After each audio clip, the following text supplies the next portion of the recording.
Or if she was with us. And next we have Kathy Winperio. You can correct me when you get here.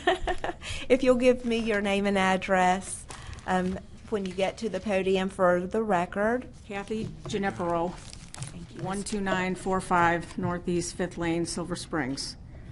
The reason I'm here today is we live in Silver Springs and we live next to 12953 is the subject at hand, Northeast 5th Lane. We live next door to them. For the past 2.5 years, this property has been unkept but acceptable. Since last November, it's neither kept or acceptable. Our neighbor who lived there is incarcerated. There is nobody in the house. If I could, I would like to give you these. Just pass them to the clerk. If you'll pass them to the clerk, and once you give them to us now, they do become public record. Okay, just making sure. Actually, you got to look at them to see what I'm talking about because it doesn't otherwise justify it. It's where we live is a neighborhood mostly of older people. There's only a couple people in there that are younger.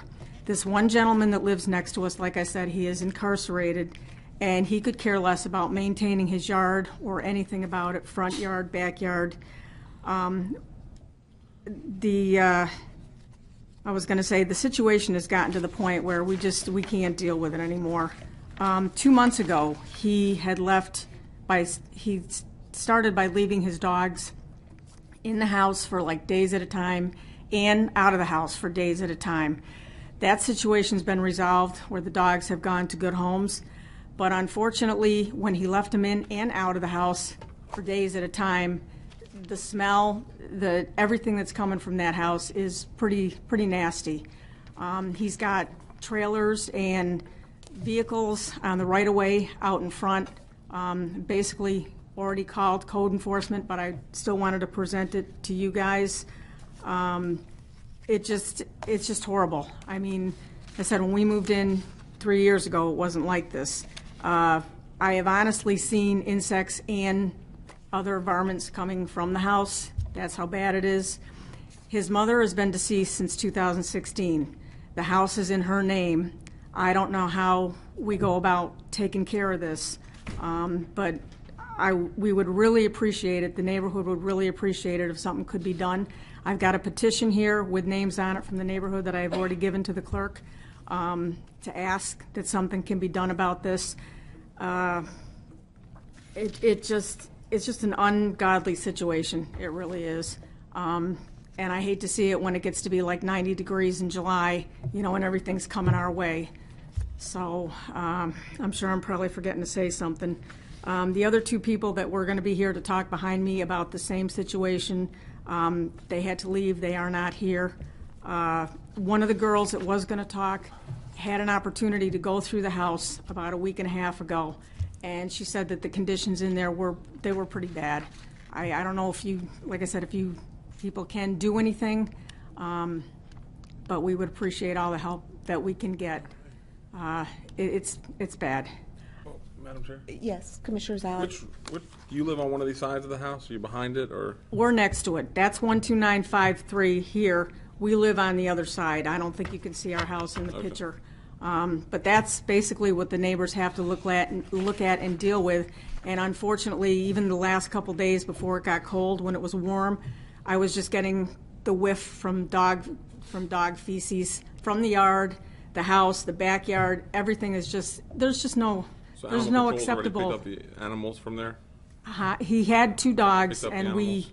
already took care of that situation. Animal control got on top of it, and the dogs went to a good home. But unfortunately, this person could care less about cleaning up, and everything was just left, and now we're getting the stench of everything from there, along with looking at the stuff in his front yard. I said the pictures are self-explanatory in the backyard, too. Yeah. And he's not able to do anything because he's incarcerated. So no one's living there? nobody's living there. Nobody's been living there for a while. He got incarcerated last weekend. So So we do have a code enforcement Yeah, complaint that's been we put in filed. a complaint about that, so they have started something, but I had already made this appointment here, so I wanted to keep it just to let you people see what's going on.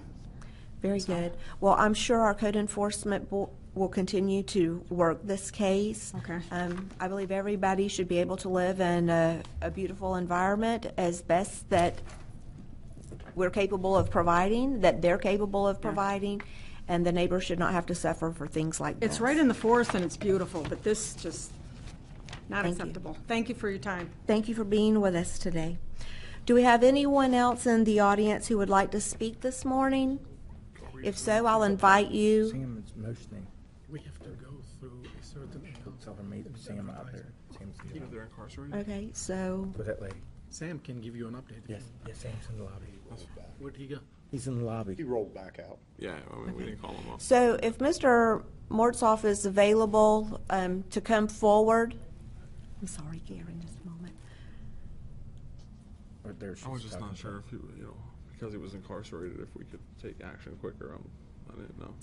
Here he comes. Oh, he's, Okay, you'll take care of it out here, and that'd be great. Okay, we'll leave you to do it, and all the best, Sam. Take care of yourself. Hold on. Yeah. We'll put that in Mr. Mortzoff, our growth management, who handles code enforcement. He'll take care of speaking on that issue with Kathy. Okay, so thank you for being with us, Karen. You'll have 2 minutes if you'll give your name and address for the record. Please speak this morning. If so, please come forward. good morning, Commissioners and leadership of Marion County. My name is Shauna Lloyd, 101 Marietta Avenue. I am the Partnership Specialist here in Central Florida for the 2020 census. So I gave some packets for you with further information, but I'll just give you a general background on what we're doing and to introduce myself.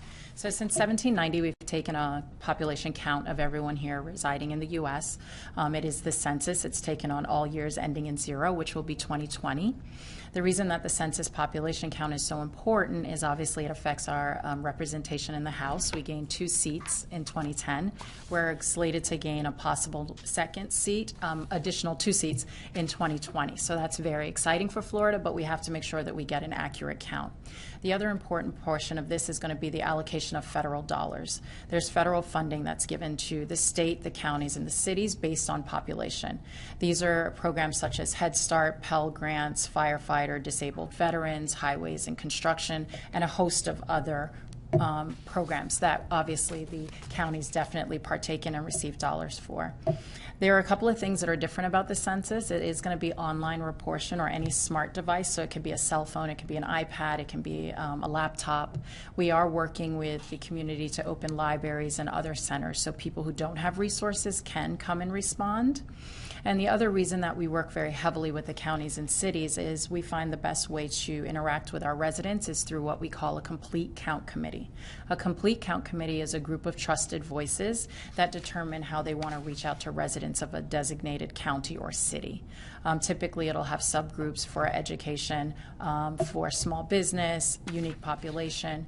And so I work with whoever is appointed as a liaison of the committee to get the information to residents and to let them know where they can respond and the methods in which. The other really important part about the census is that we only hire from the local areas. So if you're working here in Marion County, then you'll be from Marion County. We do that because you understand the area and the population that you're going to be working with. So this was just a really brief intro, and my information is in there. I will be reaching out probably to the county administrator to kind of further talks about the census, but I just wanted to provide you that introduction. Well, thank you, Ms. Lloyd. welcome. We appreciate you coming. There is a little concern with the fact that this is going to only be an online count this year, so that means people have to be proactive in order to be counted. And in the case of many areas within our community, we do not have broadband, there is no internet. So I'm sure you're probably hearing that from around the country, how this could be concerning for all communities. Can you give us a little idea of what you're doing to mitigate that? So what we're doing is when we come into counties and cities, we're working with any organization that's willing to allow residents to come in and either use their computer systems to allow for response. We also are educating about our secondary response method. There is a 1-800 number that will be staffed right now in 27 languages. They're hoping to increase the languages that they can actually call in and respond. So there are some secondary methods. They can also request the traditional mail form. However, they have to request it and it has to be sent to them. So that's why we're really starting a year out, technically almost, to get the education so residents do know how they can respond. Certainly. Yes, Commissioner Bryant? How do they request a form? They haven't told us exactly. That hasn't rolled out yet. As we get information, we give it out. They haven't determined if it's going to be something that they call in through the 1-800 number, if it's something that's going to be written. I don't have that information. But as soon as I get it, all things concerning the census have to be determined by June. So everything concerning that will be rolled out in June, which is why we here at Partnership, we focus more on the education. We reach out to our local officials at the county and at the city level, so that way we have a relationship and a pipeline. So as soon as I get that information, I'm able to communicate it to you and whoever is the liaison, so that way it can be disseminated into the community. Well, I feel certain that we will want to partner with you just as close as possible to help get the message out so that our community gets an appropriate count. Mr. Briones, would you like to share, or you have any other comments on that? No additional comment, but we will be working with her commissioner to make sure we reached out to all our residents. Very good. And there's lots of festivals and weekend opportunities for people to be at to help share the message out. So as you're thinking about Wonderful. your staffing. Yes, we do like to participate in all of those type of events as well. So I'll work very close with the county and making sure that we are present and that we are getting that information out. Right. I'll next take us to our county attorney.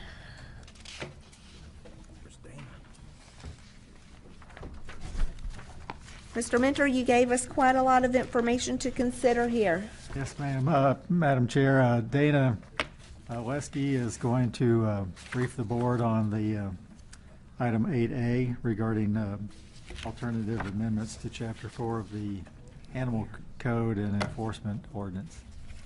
Okay, so before Ms. Oleski begins to present, I will just share with the board. I've had a chance to look over some of this, but as she gives us this information, I personally don't think that I'm going to be ready to make any recommendations and approve anything until I have some one-on-one. So I'll just put that out there for my own board members to hear my position on this. So, Ms. Oleski. Good morning, Dana Oleski, Chief Assistant County Attorney. As you know, we've had several meetings with citizens and some one-on-ones with each one of the commissioners regarding some items. I have completed my research on some of them, looked into whether or not they would be legally enforceable. I've sat down with Animal Services and we went through the ordinance, and there are some additional changes that from an operational standpoint Animal Services is interested in changing. But the 4 items that you have in front of you were 4 significant items that we've been presented with language from citizens as well as some commissioners. The first one was the mandatory microchipping. I know that SPCA of Ocala had met with each one of you regarding some items, and mandatory microchipping was one of them. Currently, Animal Services already does microchipping after a bite. If we do an intake of your animal as a stray, you're required to get a microchip before we return it to you. So the only additional extension of a mandatory microchipping would be to require when someone takes ownership of a dog or a cat that they obtain a microchip within a certain amount of time. And I gave you some sample language regarding that. We've had some issues about whether or not microchipping could, if there were exemptions. So I also gave you language for possible medical exemptions should a veterinarian say that for a particular reason the animal couldn't be microchipped. But that would allow, as we've made the transition to no-kill, we have been relying on the community and a lot of other rescue organizations to reunite some of these lost pets.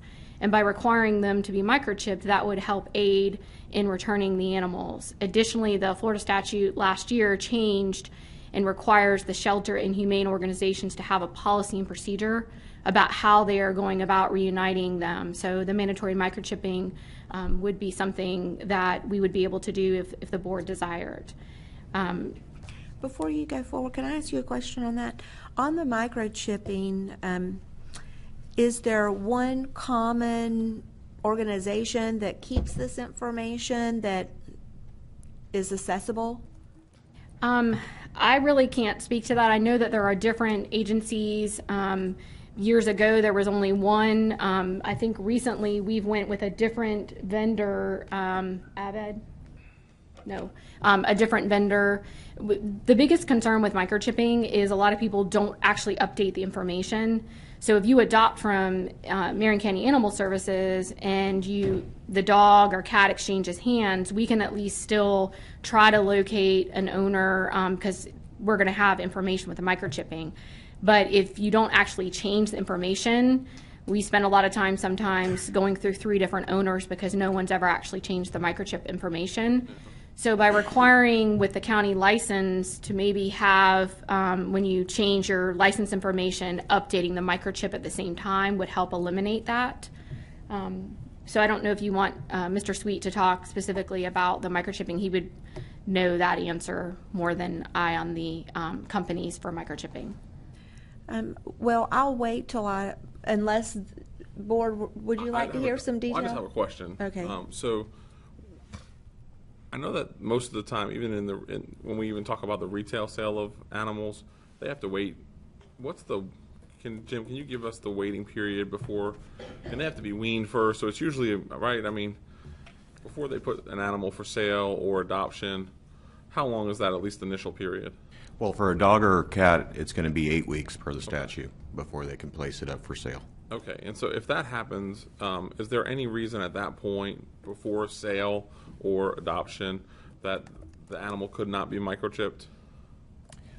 Not that I'm aware of. It would be up to the veterinarian who's providing their health certificates to implant that microchip. It should not be an issue. We implant all animals with microchips at our shelter, including as early as 8 weeks. And is there any reason that the animal could not be spayed and neutered at that point as well? There shouldn't be. They're too young at 8 weeks. Well, it really goes by their weight as well. So they have to be a sufficient weight, at least for our department, to be able to anesthetize them. So that's the concern, is the anesthesia, and they're based on their weight and their age. So what is that parameter for how early can a dog or cat be neutered? I believe that dogs have to, they like for dogs to go through, but they have to go through, they like for them to go through a heat cycle usually before they neuter them or spay them. And some people do. We do a lot of spay and neuters of puppies and kittens. It's not uncommon for our department to do so. We like to wait for them to be about a minimum of 2 pounds before we anesthetize them, and that's just to ensure that they're going to safely undergo the procedure. 2 pounds. Okay. Thank you. And Commissioner Zolli, the language I think that was proposed was every breeder, purchaser, or other person coming into possession of an unchipped dog or cat is required within 30 days. I know that we did have a recommendation about the health certificate and the microchip matching, so that language could be incorporated in there if that's something that the board desired. Commissioner O'Brien. Okay, so the only thing that I see pop up as we talk about this is responsible pet owners are going to do this. Who is going to be out there enforcing this for those people who aren't doing it? We would enforce it the same way we enforce the rabies and county tag. So you would have a citation that they wouldn't have the microchipping, which leads to one of the later subjects of irresponsible animal owners and citations. So you would enforce it the same way you do with rabies and county tag. Okay, so Dana, let's be honest here, and Jim might have to come up and answer this question. I mean, how often are we chasing down people who don't have their animals registered or who aren't getting their rabies shots? No, you can. I mean, how much time are we spending on that? Jim Sweet, for the record. Marion County Animal Services Interim Director. So what we normally do is that we don't, if someone calls in directly a complaint and advise us that there's a citizen or an individual that has a pet that is unlicensed, it is a violation of our ordinance, and we will make a visit to that person. Generally, how it works is it's based on something else. We receive a complaint, whether it's excreta or the animal at large. When we come out, and if the animal is not current, we're going to issue a citation for rabies and county license. And if we were to do something like this with the microchips, we would probably add that as well. We do have a grace period for that when we issue a rabies or county license citation. Our goal is for them to become in compliance. So most people do. We give them 7 days to comply. If they comply, we don't send that citation to the courthouse. If they fail to do so, we send that citation to the courthouse, and we go to court when it's time.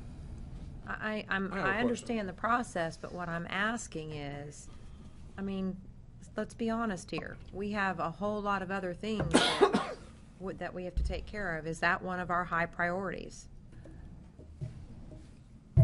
I can't say that it.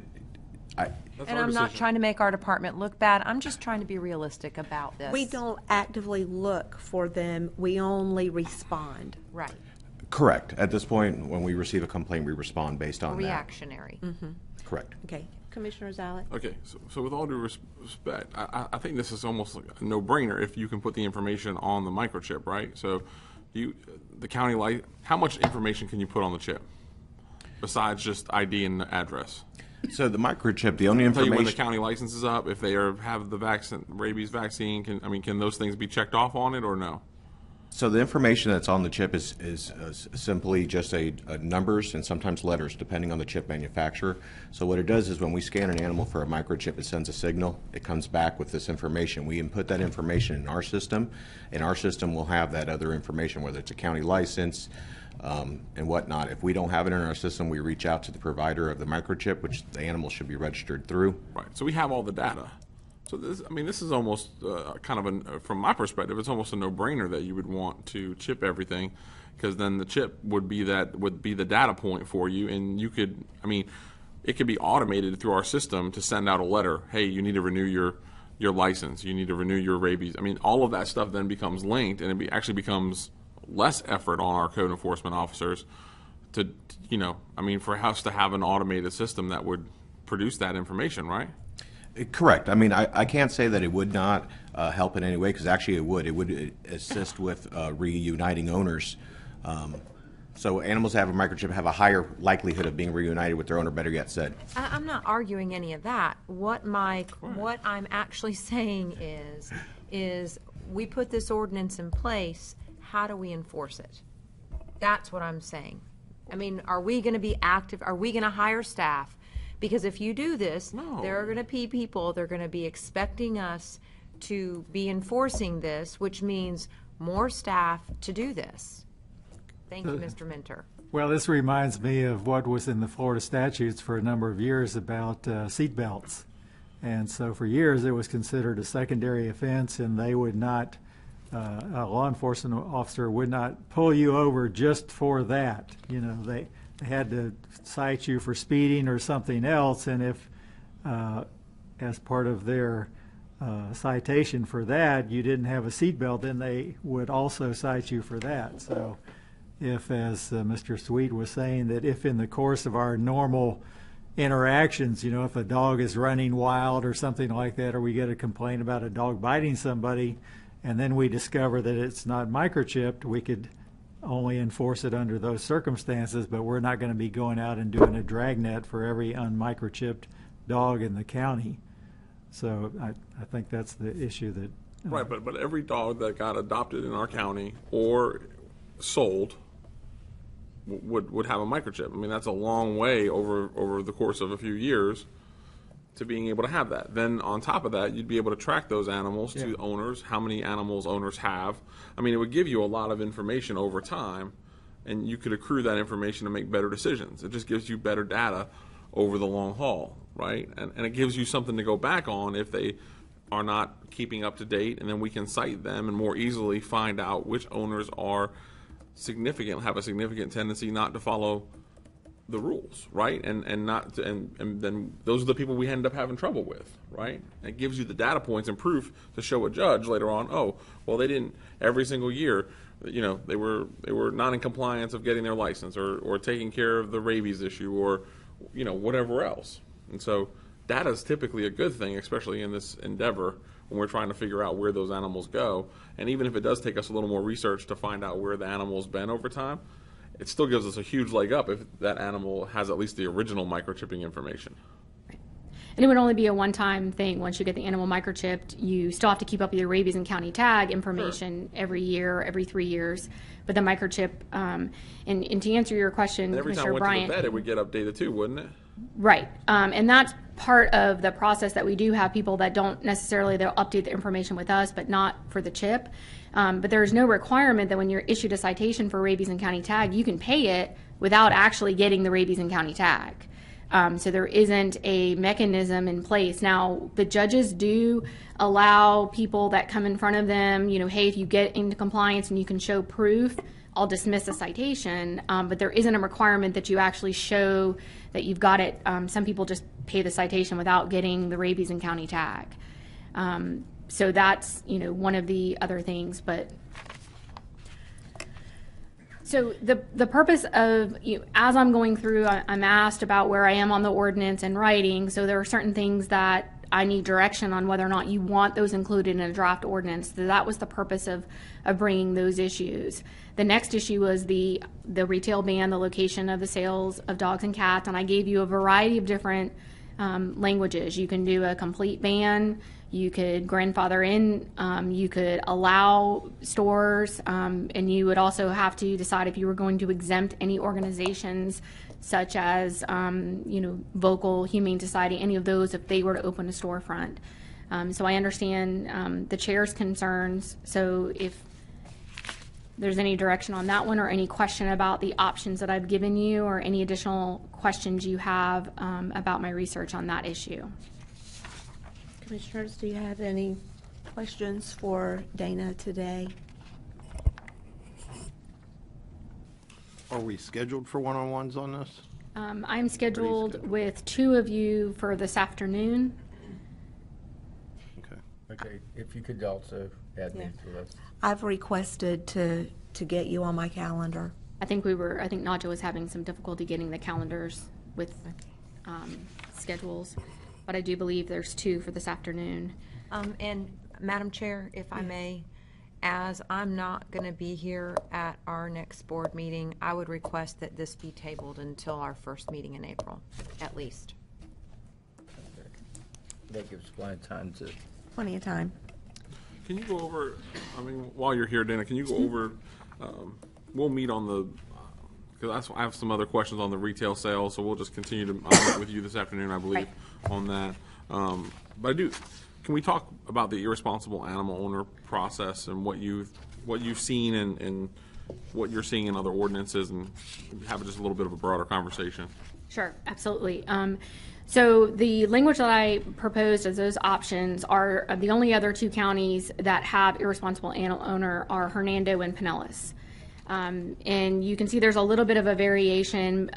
Essentially what Pinellas County has is if you have so many citations within a 24-month period, you're deemed an irresponsible animal owner, you're given another citation, and then if you continue to have violations, you're deemed an irresponsible animal owner 2, and then the county can enjoin you from obtaining ownership of any additional animals for 3 or 5 years, depending on what the board would decide. It's very similar to the registry. Those numbers are exactly with the registry and enjoinment there. What it then allows is the irresponsible animal owner not to take any additional responsibilities. The language that you will see from Pinellas includes pretty much every citation that you would write: rabies and county tag, running at large, bite, any of those things. So in researching that, what I did is I kind of looked at the last 2 years, what are the types of citations that we are issuing as a county? In over 17 and 18, we issued about 550 citations. I don't have the numbers yet specifically from the clerk on how much we actually collected during that time. But you had about 450 citations that were people that only got 1 citation in the 2 years. Some of those are rabies and county tag, some are fail to get a microchip after a bite. Whether they came into compliance, not really sure. You only have about 76 people that got more than one citation offense date, so different days. You had about 76 that had 2 of those. And they're convictions, not adjudication withheld or dismissals. You had 4 individuals that had 4 or more, and you had 1 individual that had more than 5. So those people consistently have a lot of citations. So in looking at those, the language of Pinellas talks about offense date. We may go out and issue 6 citations at one time. So it's the idea of not that one time counting as 6 citations, but every multiple times that Animal Services goes out. The other language is considering that, and we've approached this, we have a lot of first offenses, second offenses already within our fine structure. And the county court judges require you have an actual conviction of the first offense before they will convict of a second offense. We've worked through that process because we were sometimes having the second citation actually coming before the first because of how they were filed. So we've worked through that process by holding back until we have a conviction of the first one before we go forward. So those are the type of numbers that you're seeing. I just wanted to kind of get an idea of how many people are you really talking about being irresponsible animal owners when it comes to the citations themselves. One of the other ideas that was proposed is the people that aren't paying the citations, because there are a lot that go unpaid. It doesn't count against your driver's license because it's a non-criminal civil infraction. And the idea would be, if by not paying those citations, could we also enjoin you from ownership? And the research completed by our office and Mr. Minner was that you could go that route if you wanted to. Pinellas County doesn't do any type of seizure. They just keep putting citation on after citation. And I don't know that that's really the route you want to take, because you're not ultimately fixing what the problem is. Like Jim mentioned, rabies and county tag is all about education. So you're hoping that people come into compliance. And the judges are very strict on, there's a reason why we have those in place. You don't want your animals running around not being vaccinated. And they do grant some extensions sometime to get people into compliance. That's the point of it. Some of the other ones with the dogs running at large, they are repeat offenders, and Animal Services is well aware of who those individuals are. So the irresponsible animal owner provision would affect some individuals. How many? Maybe 150. So the good point about this, though, is it won't be specific to a particular animal, though, like our current code is today, right? Right. It'll be specific to an owner. If that's how you want the language crafted. Well, I think that that's part of the issue that we have on some of these multiple offenses. So I also think that, we should have some, I get why you would want to have different days, but I also think that there's probably a limit on that too. Like, so if we go out and write, more than 6 or 7 citations in one day, for me that qualifies you just about as much, and maybe Jim can help us craft the the right amount. I don't know if that's because you're having so many citations because they have 2 or 3 dogs or cats, and then they have 3 or 4 offenses per animal, and you start getting a big list. But I don't know if the number's 10, again, right. But that seems like a lot for one day. What I was qualify you probably for having some irresponsibility. What I was typically seeing is if you had somebody that had multiple citations, it was they had 3 dogs, so they got rabies and county tag for each dog, and then they had 3, control because the dogs were in the road or they went into the neighbor's yard, so they're getting 6 citations at one time. Right. In the past, when I've looked at these numbers, I think you're getting maybe 20% of the citations actually paid. It has really not been a deterrent, and definitely on the repeat offenders. As I was going through the names... The best thing we can do, though, especially if they have that many animals and they're right. not taking responsibility for them, especially after the first offense, and then they're not even going to pay their fines, then we can move to adjoin them, though. Right. So, and then we would have the language that would have we're going to do one-on-ones okay. with Dana. I'm going to just go ahead and say this, Okay. though. I am not going to support enjoining someone from being able to have animals because we go out and they don't have their county tag or their rabies shot. I mean, I think that if we're going to talk about going that route, that we should be talking about people who Dog bites, yeah, cruelty, things the more of that animals nature. that are dangerous. They're a danger to the people on property. They're a danger to people otherwise. And it's not that I support that activity, but I mean, I just think that we are going into a realm that Big I'm not government. quite sure that we should be I'm just stepping asking the into. questions. I wasn't making a decision today. I want to understand what the process is. I care more, though, but I do care the fact that if you don't have a rabies vaccination and you can't control your animal on your property, that's a big deal. Well, but what if you're not there and your animal just happens to get out and then we find out that you don't have that? Maybe it's just the county tag that they don't have. There are a lot of people in our community that don't realize that they have to have a county tag for their animal. I think some of this stuff there's actually should be being addressed as an educational component, not going into the realm of telling But that's people what our that we're not people going to do let them have any more every day, animals. Commissioner. I mean, And that's why Okay. most of our people only have one offense why we versus need 5. So thank you for being with us today. We're going to look forward to those one-on-ones, and I wish they had happened before we got here today. So thank you. Next, I'm going to, well, Mr. Attorney, do you have anything else that you'd like to share with us today? Yeah, a couple of things real quick.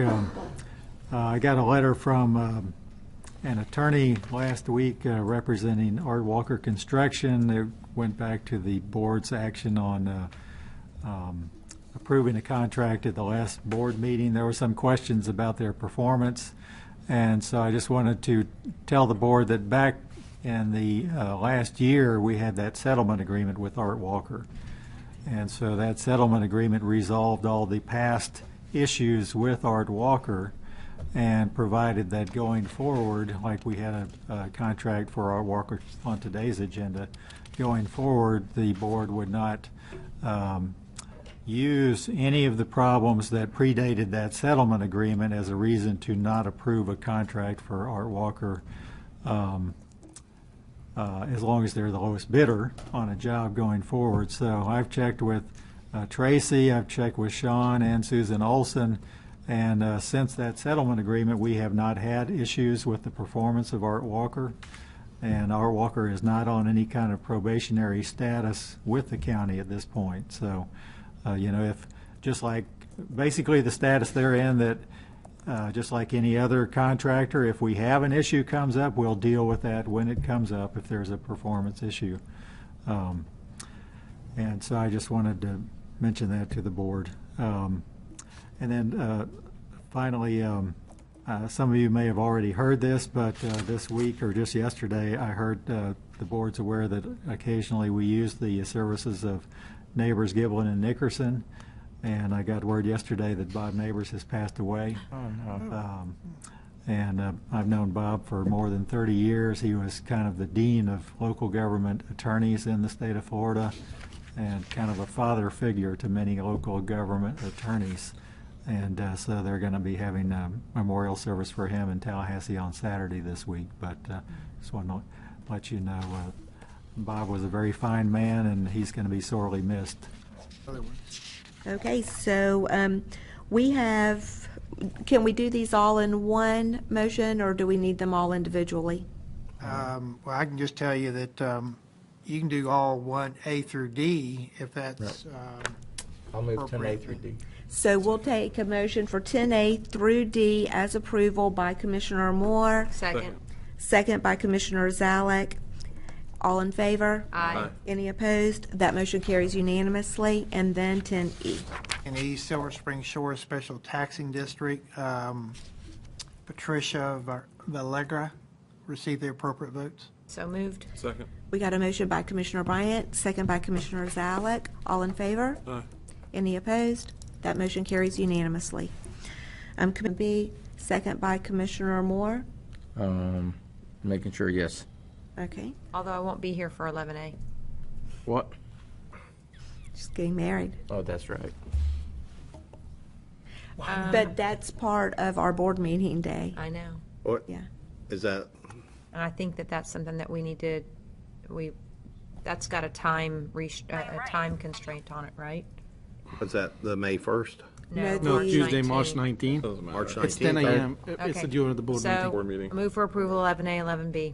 Second. Got a motion by Commissioner Bryant, second by Commissioner Moore. All in favor? Aye. Any opposed? That motion carries unanimously. Going back to the May, I'll move to table 11, C, D, and E. Second. we got a motion to table 11 C, D, and E by Commissioner Zalek, second by Commissioner Moore. All in favor? Aye. Any opposed? Okay, so that motion is those items are tabled. They will be on the next agenda Next for a Okay, date. very good, for alternate dates. Okay, very good. Commissioner items. We'll start with Commissioner Gold. All right. I've got several, actually. I like that state statute that's coming up for I think that's great, and I think it's a great idea. Watching the PSA that they have, and I was kind of thinking there, since I got hit by a car at 55 miles an hour, I think I have a pretty good percentage rate then. So I'd be over 20. That was in 94. Things I want to bring to you. If you're aware of the Purple Heart signs at the school system, I don't know if the school was doing it or exactly who was doing it before. They've ceased that project. They do have 2 signs left. I'm going to purchase one myself and sponsor it down at the city of Bellevue, Bellevue City Hall. And I'd like to ask permission from the board. I was wanting to put it on there, sponsored by the Bellevue City Commission and Marion County Board of County Commissioners. No individual names, just put our group. If nobody has a problem with that, of me doing it, there shouldn't be any cost to the taxpayers or to any of us. Well, thank you. If anybody has a problem with it, let me know. The second was the animal adoption fees. I'm very happy to see that this week that Jim was able to stop the fees or put 0 fees this week because the shelter is full, and got a little took something away from our meeting with Alachua County commissioners, that they've adopted that, and I think it's a good idea. And I emailed Jeannie during this to find out, by statute, the director, is that correct, can reduce the fees as needed. And I think it's a good idea that he reduces them, especially when they're down.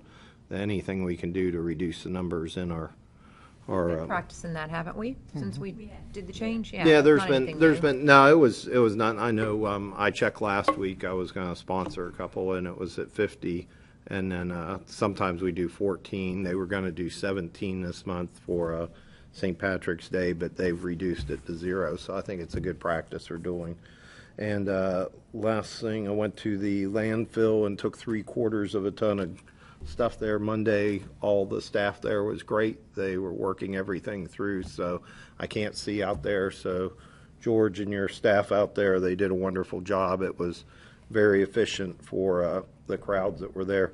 And the last thing, Employee of the Month, I've talked about that a few times before, and like to kind of see us start a Employee of the Month recognition where they come up here and they get an Employee of the Month award, maybe a plaque or whatever else we can do, even if it's something that the county administrator can look at. But I think it would be a good idea for us to recognize Employee of the Month. I know it was done in the 80s. Mine's up there on my wall, but if I think it's a good thing that we recognize Employee of the Month. But there would have to be a system that the county administrator would have to find out to make sure it's fair and everything. We have been looking at some ideas, Commissioner, and how we can do this. We have a draft of a policy, how it can be done. I can have Amanda go talk to you one-on-one and get your input, or if you want to discuss it now, we can too. And it might even help with our award that we give, the once-a-year award. It might be a criteria of adding to that. I just remember it, and I thought it was a good thing. It's always nice to recognize our employees. I think what Keith did today was awesome, just amazing. Thank you, Commissioner Gold. And so the adoption fees this month at the Animal Services is how much? Waived. Exactly. Yep. I just wanted to put that back out there. Animal fees for adoptions this month is at 0. And Or weekend, I mean, it depends. Ms. Rickman? They're not for the full month. We reduced the adoption fees for the month during the St. Patrick's Day holiday, but for the next 3 days, they have been waived. Oh, okay. Well, They're $17 through the Yes. holiday. They're waived right now because we're full. Yes. So we appreciate helping get our shelter emptied. Commissioner Zalek. I have a dog appointment board. Actually talked to Mr. Leedy, and he accepted my invitation to be on the dog classification board, so I'll be appointing him. I need a motion. So moved. All right, that was good. What's that? So that's good. That's a good show. Hey, listen, everybody can find a way to work together on something. Hey, You got to find common ground somewhere. That's very respectful. Work across the aisles. So we've got a motion by who? Commissioner Moore? Commissioner Moore. Second. And a second by Commissioner Bryant. All in favor? Aye. Any opposed? That motion carries. Congratulations, Mr. Leedy. We welcome you and thank you for your service. Anything else? You're going to talk about the Washington?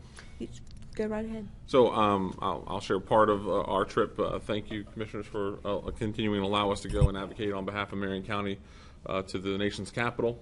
We were there both for our veterans and for NACO.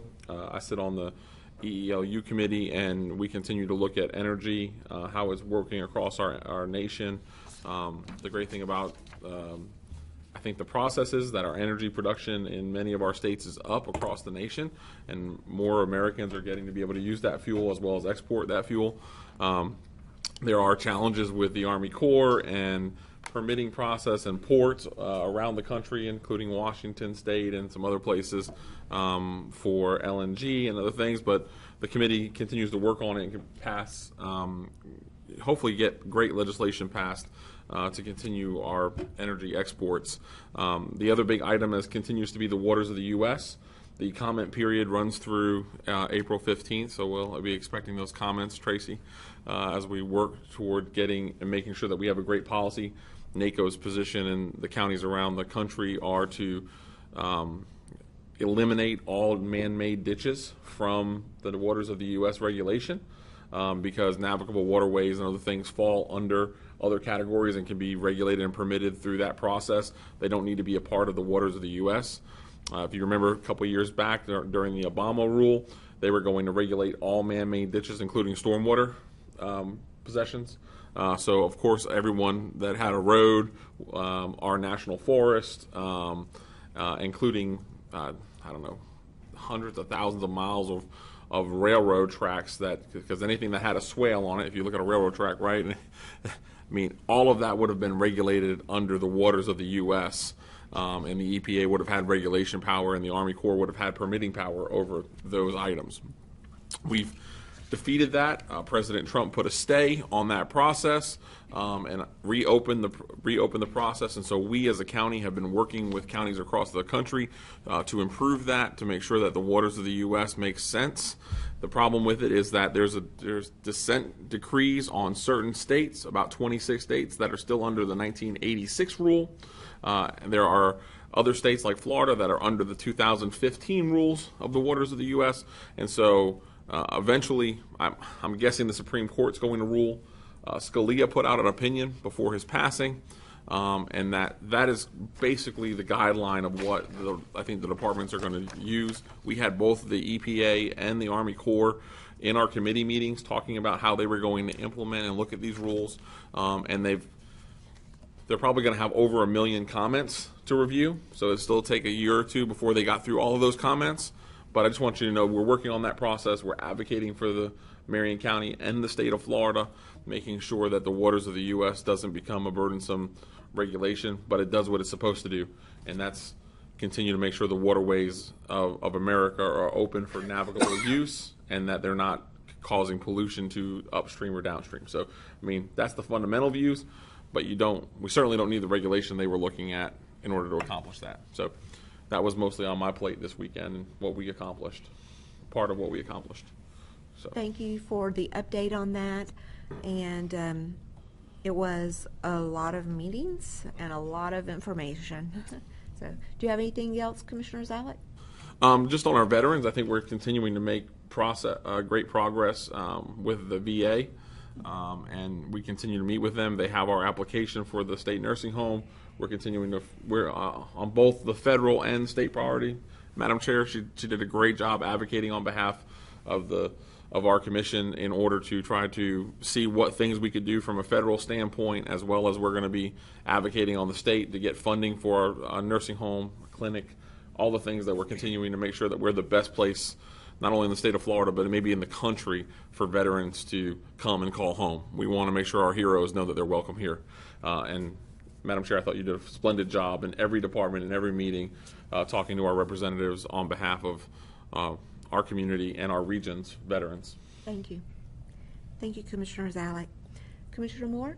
Well, first, I'd like to call out somebody in the audience. The CalStar Banner sent Dave Schlenker today, which you read his humorous article, so it's going to be interesting to see how he reports on our meeting today, whether we're going to have some humor in our meetings, but it should be a lot livelier maybe than some of the other times that we read it where it just says, hey, this is what happened. Maybe there's going to be some humor added to it. So welcome, Dave. Thank you for being here. Are you going to say something funny? I know not to quit my day job. Okay. Anyway. Also, just wanted to go over briefly. Hopefully we're in maybe the next month or two going to get together the future of transportation in Florida. I'm still hoping that we can get that set up so we can have a seminar, because there are some really great things coming down, which also we'll mention that TPO. We're going to try and get the TPO involved in that in the city and the state, but we need to keep on working on that. We are working on it. Yeah, we are working on it, but it's still coming. I want to let this board know it's still coming. It's just, with a lot of the things that were going on, we're kind of waiting till our calendars kind of clear a little bit better so everybody can be there. And it involves a lot of people. Yeah, and it involves a lot of people, yes. So initially I thought, hey, we'll just have the seminar, and then, there's a lot of moving parts to it. Thank you. So. Anything else, Commissioner Moore? Thank you to our public safety, all of our first responders for keeping us safe every day. Thank you to all of our employees for doing an awesome job every day. Thank you. Commissioner Bryant? I got nothing. Okay. I have just a few items.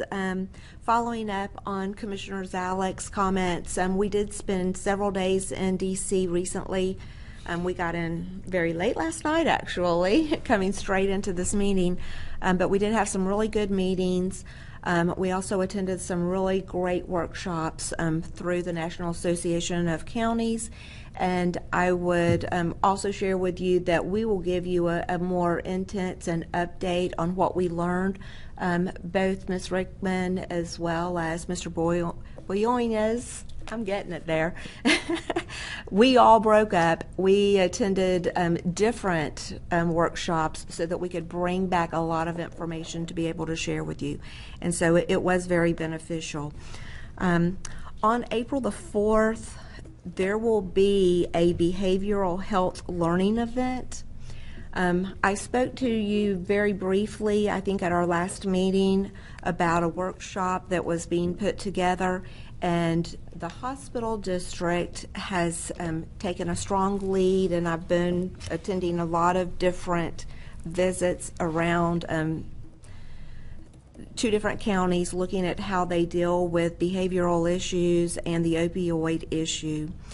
And this workshop is actually coming as a learning event, and again, it will be on April the 4th. Lutheran Services, which is the state provider of the funds where our dollars flow down, will be a part of the panel, as well as Meridian, LifeStream, the Marion County Health Department, the hospital district, and the centers on how we deal with behavioral issues pertaining to opioid addiction, how we treat and the various fundings that's available. So I really encourage us all to be present at that. It's going to be from approximately 10 to noon on April the 4th at CF. So when you see that invite come in through NAJA, I'd ask that you give it special attention if you could. I look forward to continuing our comments to our elected officials, which will be taking place in this upcoming week, talking about our legislative priorities and obtaining funding. As Commissioner Zalek did say, the VA in Washington has the money available for us, and we need our state to allocate all the funds necessary, and that could be as much as $22.5 million. So as we're advocating this week in Tallahassee, we're going to also be asking for some assistance from the ground level, from some additional communities.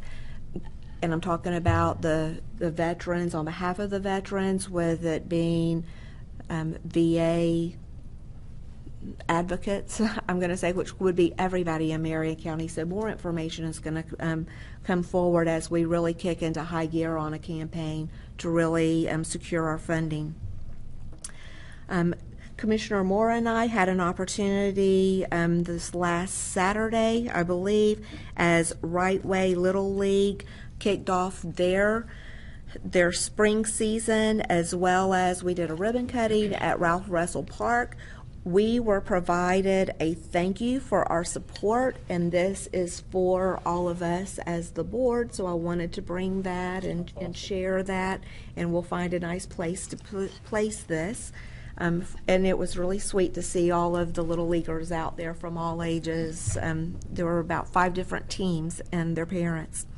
Lastly, we have a wonderful event going on in Marion County this weekend. It's the Live Oak Equestrian event, one of the largest international eventing that will be taking place out at Live Oak, and it's out on Highway 40 on 110th Avenue. So I invite the community to be a part of that, and you can Google it to get additional details. And with that, that's all my public comment for me as announcements, and I'll now open it up for any additional public comment from our... You want me to move 12B? Yes, could we get a motion on 12B? So moved. Second. We've got a motion by Commissioner Zalek, second by Commissioner Bryant. Any further discussion? All in favor? Aye. Any opposed? That motion carries unanimously. Commissioner calendar, we've already shared, and now we'll open for additional public comment. Anyone in the audience for closing? If not, this meeting is adjourned. Thank you. Nothing, Joe? Oh, man. Safety video. See ya.